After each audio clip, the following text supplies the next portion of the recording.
जय हिंद दोस्तों। आज मैं बताने वाला हूँ ज़मीन के नकल के बारे में। जैसा कि आप जान सकते हैं कि इस जो आपकी फंडा बताने वाला हूँ इसमें आप मतलब ज़मीन के नंबर को भी देख सकते हैं, अपने नाम द्वारा उसे भी खोज सकते हैं। जैसा कि आप चलते हैं बात देर ना करते हुए टॉपिक पर सबसे पहले आप गूगल को खोलेंगे। गूगल को खोलने के बाद आप यहाँ पर क्लिक करेंगे भूलोक पर क्लिक करने के बाद इस तरह का आपको डाटा मिलेगा। डाटा मिलने के बाद देख सकते हैं कि आपको इस तरह का डाटा है, कहीं कहीं भूलोक लिखा है, कहीं भूलोक उड़ीसा, ऐसे ऐसे आपको भूलोक मिलेगा। तो दोस्तों हम टॉपिक पर आते हैं कि भूलोक। यहाँ पर आप भूलोक पर क्लिक करेंगे। भूलोक पर क्लिक करने के बाद आपको एक नया डाटा प्रस्तुत होगा। नए डाटा प्रस्तुत होने के बाद आपको इस प्रकार का आपका डाटा प्रस्तुत होने वाला है। तो इस प्रकार का डाटा आप यहाँ देखिए लिखा है जनपद चुने या जनपद या ज़िला। तो आप यहाँ पर आपका कौन सा ज़िला है वो आप चुन सकते हैं। तो सबसे पहले हम आजमगढ़ चुनते हैं, आजमगढ़ ज़िले को चुनते हैं। चुनने के बाद यहाँ तहसील लिखा है, तहसील आपकी कौन सी तहसील के अंतर्गत आते हैं वो आपको चुनना है। तो आपकी ज़मीन किस तहसील के अंतर्गत तो आपको चुनना है। तो मैं चूज़ कर रहा हूँ बुढ़नपुर चूज़ करने के बाद आपको चूज़ करना है कि आप कौन से गांव में रहते हैं या आपके कौन से गांव की ज़मीन है। तो मान लीजिए मैं यहाँ लिखा है, देखो दोस्तों, ग्राम चुने। यहाँ ग्राम का पहला अक्षर चुने।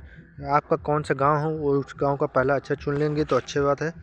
तो मैं लिख रहा हूँ, पहला अक्षर लिख रहा हूँ। तो पहला अक्षर लिखने के बाद ऐसा आपको दिख रहा होगा, ऐसा डाटा आपको प्राप्त हुआ है। तो इस प्रकार के आपको डाटा प्रस्तुत होंगे।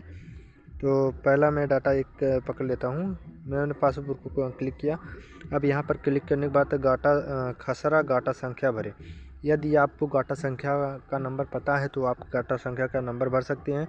यदि नहीं पता है तो अभी एक और नियम है, उसे हम बता सकते हैं, अभी बताएंगे। तो आप हमारे साथ बने रहे। तो मैं गाटा संख्या 56 डाल दिया हूँ या 56 डाल दे रहा हूँ। तो गाटा संख्या गाटा संख्या 56 डाल दिया हूँ।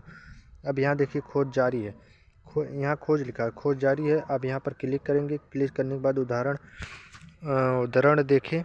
यहाँ पर क्लिक करेंगे उदाहरण पर तो एक नया डाटा आपको प्रस्तुत होगा। इस तरह का आपका कैप्चा कोड मांगेगा। कैप्चा कोड को मांगने के बाद आपको कैप्चा कोड डालना है। कैप्चा कोड डालने के बाद दोस्तों अब इसके बाद कैपिटल में डालना कैप्चा कोड का है दोस्तों, इसलिए कि दोस्तों कि अगर कैप्चा कोड गड़बड़ हो जाएगा, थोड़ा मिसिंग हो जाने की वजह से आपका फिर से मेहनत करना पड़ेगा दोस्तों। इस वजह से आपको कैप्चा कोड अच्छी तरह से डालना होगा। तो दोस्तों जैसा कि आप देख सकते हैं वो यहाँ पर एक है, तो थोड़ा सा मिसिंग होने की वजह से गड़बड़ हो जा रहा था। तो दोस्तों इस प्रकार का आपको डाटा प्रस्तुत हो गया। क्लिक करने के बाद आपको इस प्रकार का डाटा प्रस्तुत होगा। आप इसमें देख सकते हैं किसका किसका नाम है। यहाँ खसरा संख्या दिया हुआ है, क्षेत्रफल आपकी ज़मीन के कितना क्षेत्रफल है ये भी दिया हुआ है। और जैसे दोस्तों आप दूसरी टॉपिक पे चलते हैं। दूसरी टॉपिक आप नाम द्वारा भी खोज सकते हैं। तो आप दूसरी टॉपिक पे चलते हैं, हम आपको तो ले चलते हैं आपको दूसरी टॉपिक पर। तो आप हमारे साथ बने रहे। दूसरी टॉपिक पर देखिए दोस्तों, यहाँ लिखा है खसरा गाटा संख्या द्वारा खोजें। यहाँ तो हमने खोज लिया, खाता संख्या द्वारा खोजें, यहाँ भी देख लिए आप खातेदार के नाम द्वारा खोजें। तो दोस्तों मैं खोजने वाला हूँ। तो आप यहाँ पर क्लिक करेंगे। क्लिक करने के बाद आप नाम द्वारा खोज सकते हैं। तो मैं खोज रहा हूँ दोस्तों, जैसा कि आप देख सकते हैं।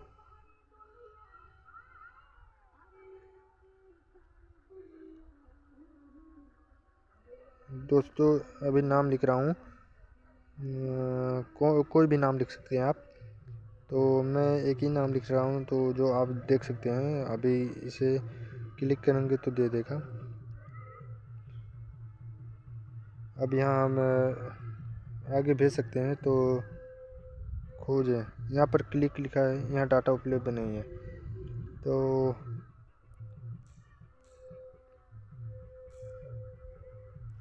सॉरी, थोड़ा मिसिंग होने की वजह से।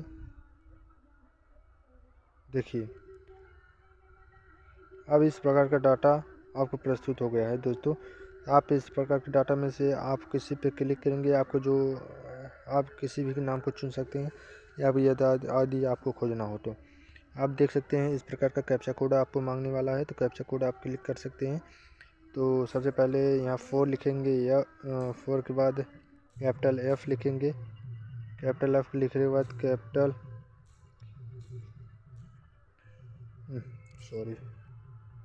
कैपिटल K लिखना है।